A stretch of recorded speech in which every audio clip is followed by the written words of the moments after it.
Welcome to the Radical Christ, where we are looking at donkeys and Jesus.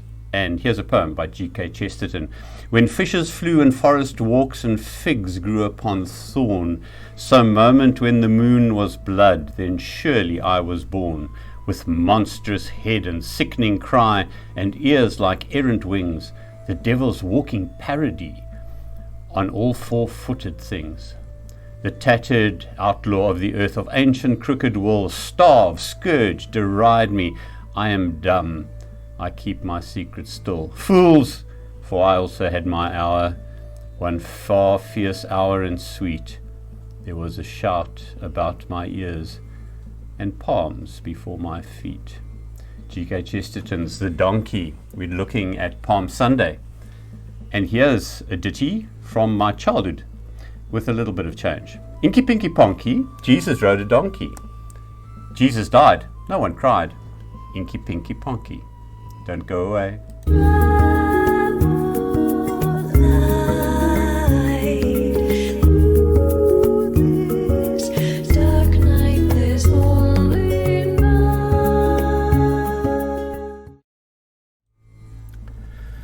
So we're coming ever closer to the abject failure of Jesus' mission and life, and I know it drives people nuts when I say that, but I do believe that if Jesus is the map, and I do believe he is, for every human life, and that everything Jesus experienced is the human experience, then Jesus' experience of failure is definitely the crucifixion. But we'll get to that on the Easter weekend, which is a week away. This week I want to speak about Jesus on a donkey. Or, to be a little more highbrow, the decolonial Christ. Yes, it is a word. Decolonial is a word that has been formed by South American scholars to describe the process that has been very much in our minds over the past number of years as we have become aware of the tremendous toll and costs that colonization has had on humanity. Historical colonialism is normally associated with that process that happened in the 16th and 17th centuries when the European powers expanded their reach into newly discovered continents. They didn't discover the continents had always been there with lots of people living there, but the Europeans had discovered them, and they'd also discovered their riches. And so colonization is normally refers to this wave in which continents were subjugated, indigenous populations were destroyed or enslaved, their cultures and their religions were replaced. Of course, colonization didn't happen for the first time. The ancient Greeks and Romans, the Phoenicians had colonized in their sea journeys all over, on land and on sea. The Romans had got as far as India, and the expansionism. So wherever there's expansionism, there is colonization, and even the Crusades, the Christian Crusades, were a form of colonization of the Levant, of the area around Palestine. But nothing had happened on the scale of the 16th century sea voyages of exploration. And the destruction of human lives and communities and the environment and the terrible human rights abuses have been very well documented. And I'm not going to dwell on that too much. We know that it was a terrible, terrible era in human history. The big mistake, however, is to think that colonization or colonialism ended when the European powers had carved up the third world on the maps of and partitioned things amongst themselves. Colonization is alive and well. Slavery, as well as religious and cultural hegemony, is still with us. There is still a lot of superiority and domination of people by others. It doesn't redraw the world map. It doesn't change our maps and the lines on the maps, but its impact is every bit as life-changing and oppressive. And continents, whole continents like Africa, South America, and the subcontinents of India and China have and continue to be colonized at a vast rate. And the interesting thing is that the previous colonized ones, the previous colonies, are in fact now the colonists. And I'm talking about what has come to be known as the United States of America. They are the ones who are carrying out huge scale colonization right now. Now, I don't want this to seem that the United States is malevolent. I think it's a product and a function of economic capitalism, but the United States has been amazingly successful in propagating its culture globally, and by dominating the cultures that it has colonized into subjugation. Take a simple example like language. My generation of South Africans grew up speaking United Kingdom English, or if you were to choose it in your spell checker on your computer, English UK. However, because of sanctions that were imposed on South Africa and the limits of programming from Britain and from Europe, after 1985, children speak in South Africa, children born after 1985 speak American English and not UK English. That's just one example, one of language. And linguistic studies are able to go back into the languages and find words like gotten that are frozen into American, and so they then find that happening, being used in the young people's language here in South Africa. But it's not just language. Look at our eating habits, look at our portion sizes, the whole fast food culture that has become so much part of our life is decimating populations, not just in South Africa, all over the continents that I mentioned, Africa, South America, and the subcontinents of India and China.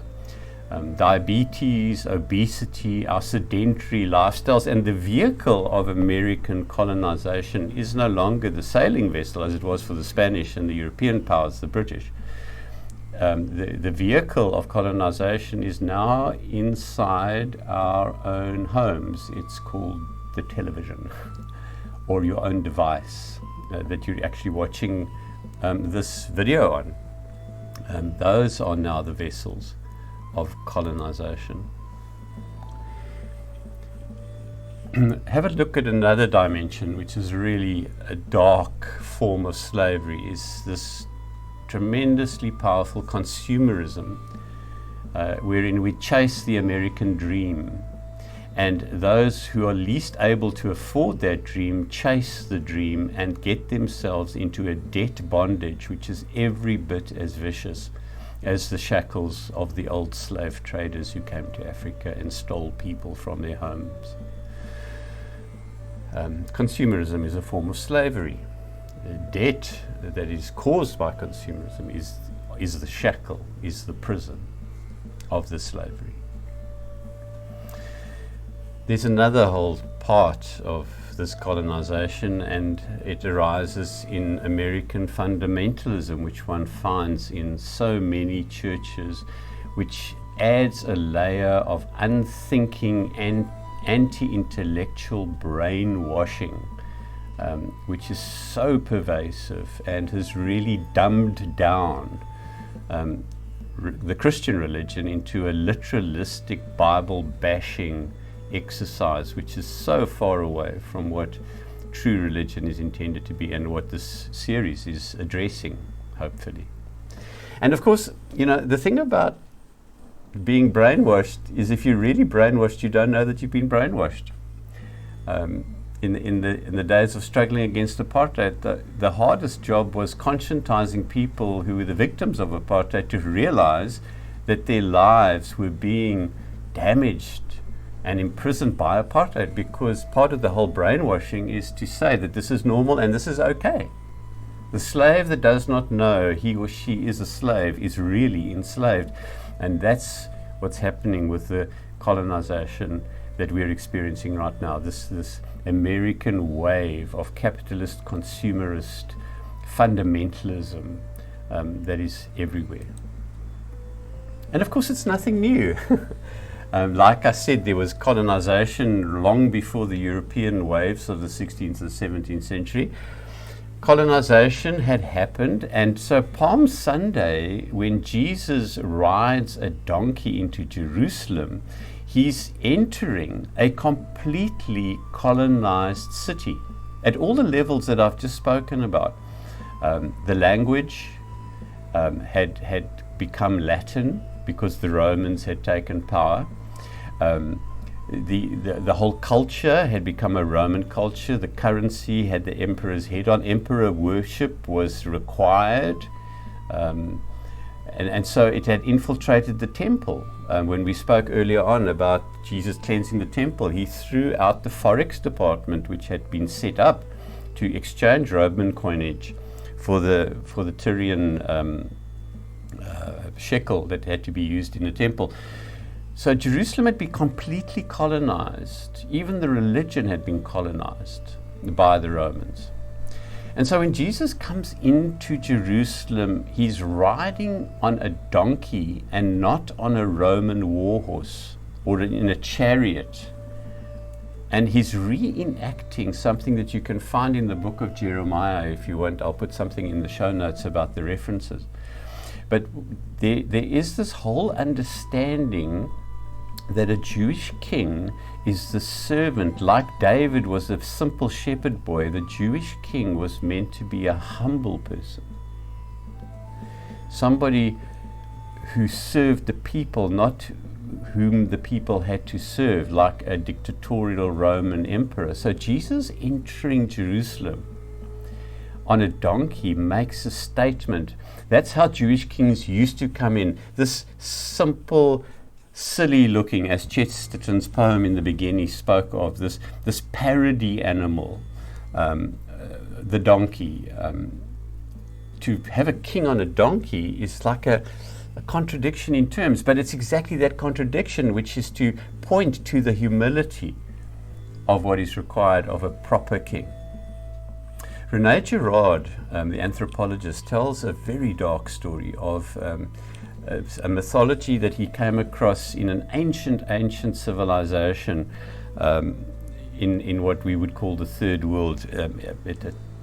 A tribe deep in Africa way back had a ritual where if they were going to appoint a new king on the night before the investiture of the new tribal king or chieftain, there was a ritual in which the king in a private hut would commit pedophilia with a member of the tribe. I warned you, this is a dark story. It's a terrible story.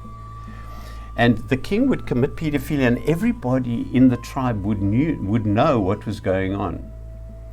And the next day, when the king walked from that hut to the place of investiture as the king, people would throw dung at him. And they would literally say, "You are shit." And they would throw this dung at the king because they would name what they knew had happened the night before. "You are terrible. You are dung. We know what you did in the dark of the night. You are terrible." And the myth and the ritual of this investiture was so that that king would forever be a just and a compassionate, caring person, because he knew how low he had sunk in the process of becoming the king. That kind of dark integration is sort of hinted at in the story when Jesus enters in this triumphal procession, but not on a war horse. He enters on a humble beast of burden, the donkey. But it's a profoundly rebellious statement against the Romans. He's protesting the physical and mental colonization of Judea and Israel by Rome. He's coming as the old Jewish king on the old Jewish beast of burden, not in the chariot. And his parade was one that recalled the servant kingship of David the shepherd, as I've already said. And about the population of Jerusalem at that time was estimated about 600,000 people. They loved it. They cried Hosanna and worshipped him, and they saw Jesus as this new David, the liberator from the Roman tyranny that so controlled and consumed their lives. Jesus, the donkey king, was inviting people to overthrow the bondage and slavery of the colonial power that had taken them over. Did it work? Well, no. We know the outcome. Somehow there's something very powerful and overwhelming about colonial powers, whether it's the 16th and the 17th century colonial powers who raped and destroyed continents like our own Africa, or whether it is invasive economic and consumerist colonization that is happening right now as we are speaking.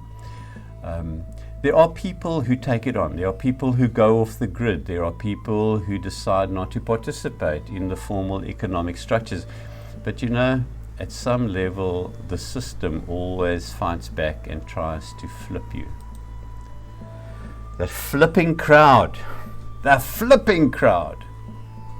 I'm always struck on Palm Sunday that the same crowd that on the Palm Sunday when Jesus rides in on the King David's donkey, the Zechariah donkey, that same crowd, by the end of that week, in fact by the Thursday night, has been flipped by those in power and are calling not Hosanna, but crucify him. Crucify him. The colonists won the battle for the hearts and the minds of the slaves of their system. And so Palm Sunday is a reminder of the invasive power of colonial mind brainwashing, and we're all vulnerable to it, and there's no vaccine for this virus. Jesus had been called out and cancelled, skillfully scapegoated to be crucified on the Friday morning. But that, as I say, is another story, and we'll be visiting it as we come up on the Easter drama. But for now, we watch Jesus trying to wake people up to go back to what is really true and valuable and meaningful.